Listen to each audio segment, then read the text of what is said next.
Hello everyone, আমি মৌসুমি। আমার নতুন একটি ভ্লগে আপনাদের সবাইকে স্বাগতম। আশা করছি আপনারা সবাই ভালো আছেন। আমরাও কিন্তু বেশ ভালো আছি। আজকে যে দিনকের ভ্লগটা শেয়ার করছি সেই দিনটা ছিল রোববার।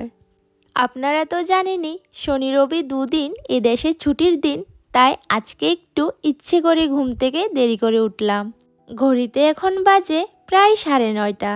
ঘুম থেকে ওঠার পর এতটাই খিদে লেগেছিল যে দুটো ব্রেড খেয়ে আগে পেটের জ্বালা মিটিয়ে নিয়েছি।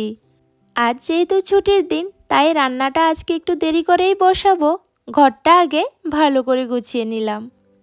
সকালবেলায় তাড়াহুড়ো করে খিদের জ্বালায় ওই দুটো ব্রেড খেয়েছিলাম, তেমন কিছু আর খাওয়া হয়নি। তো চলুন এখন আগে ফল খাবো, তারপর রান্না বসাবো। এই আনারসটা গত সপ্তাহে ওই সুপার মার্কেট থেকে নিয়ে এসেছিল, যার দাম নিয়েছিল 25 ক্রোনার, ভারতীয় টাকায় প্রায় 300 টাকার কাছাকাছি। আমি যেমন ও বাড়িতে না থাকলে কিছু বানিয়ে বা ফল কেটে যে খাবো একেবারেই ইচ্ছে করে না, ও ঠিক তাই। আর আজকে যেহেতু দুজনেই বাড়িতে আছি সেজন্য ফ্রিজ থেকে দেখে দেখে সব কিছু বার করছি। ডেনমার্কে তো উইন্টার সিজন শেষ, এখন চলছে স্প্রিং। আর এই স্প্রিং সিজন থেকেই কিন্তু ডেনমার্কে একটু একটু করে দিন বড় হতে শুরু হয়। শীতকালে আমাদের দেশের সাথে ডেনমার্কের সময়ের ব্যবধান থাকে একেবারে 4.5 ঘন্টা। এই পুরো আনারসটা দুজন মিলে খেয়ে শেষ করতে পারবো না, সেজন্য ও হাফটুকু কেটেছে, বাকিটুকু ফ্রিজে রেখে দিয়েছি। ফ্রিজে খুঁজতে একটা কিউই ফলও পেয়েছি, চলুন সেটাও কেটে নিই।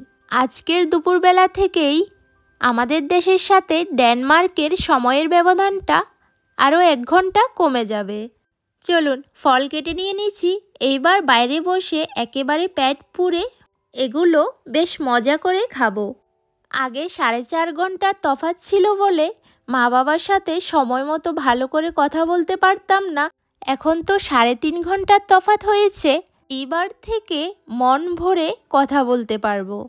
আর এইদিকে রোদ উঠেছে ঠিকই, রোদটা একেবারে গায়ে লাগছে না, আর এতটাই ঠান্ডা হাওয়া বইছে যে আমি পুরো কাঁপছি। ছোটবেলায় যেভাবে রোদে বসে টিফিন খেতাম, আজকে বারবার সেই কথাটা আমার মনে পড়ছে। বাইরে যাওয়ার আগেই ভাতটা বসিয়ে গিয়েছিলাম, তো ভাত হয়ে গেছে, এখন ডাল সেদ্ধ বসাচ্ছি। আর ডালের সাথে দিয়ে দেব আলু, একেবারে সেদ্ধ হয়ে যাবে। রোজ রোজ রসিয়ে কষিয়ে যেমন রাঁধতে ইচ্ছে করে না, তেমন খেতেও ইচ্ছে করে না। আজকে রান্না করব ডাল, আলু সেদ্ধ আর টমেটোর চাটনি, তাও আবার ওই চন্দনা শুটকি দিয়ে। তবে এইটা ভাববেন না যে শুটকি ডেনমার্কে পেয়েছি, না ভাই, শুটকি ডেনমার্কে পাইনি। এই বছরে যখন বাড়িতে গিয়েছিলাম আসার সময় এই শুটকিগুলো নিয়ে এসেছিলাম। এই শুটকিগুলোকে আপনাদের ভাষায় কি বলে আমি জানি না, তবে আমার গ্রামের ভাষায় বলে চন্দনা শুটকি। ভালো কৌশল জানা থাকলে ফ্লাইটেও কিন্তু শুটকি আনা যায়। আর এই শুটকিগুলোতে এমনিতেও গন্ধ একটু কমই থাকে।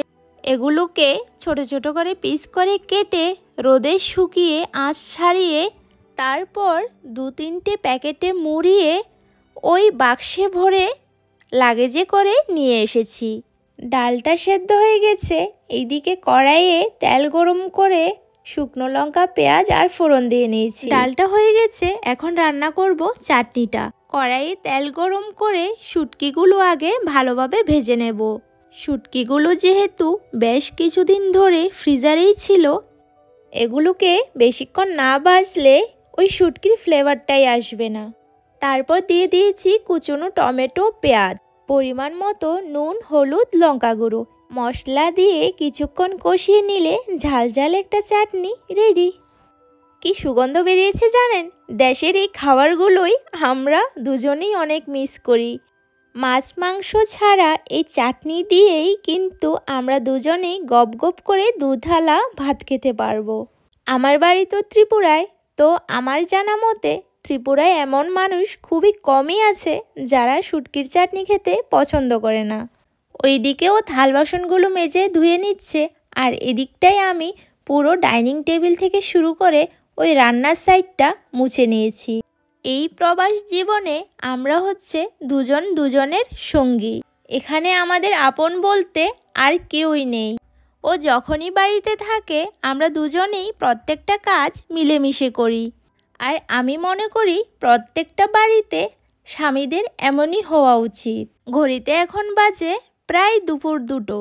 ওর ভাতের থালাটা সাজিয়ে নিয়েছি, আর যখনই আমি বাড়িতে থাকি ওকে এভাবে থালা সাজিয়ে দিই। এতে করে আমারও মনে একটা শান্তি লাগে। চলুন এখন আমিও বসবো খেতে। আজকের ভিডিওটা এখানে শেষ করছি।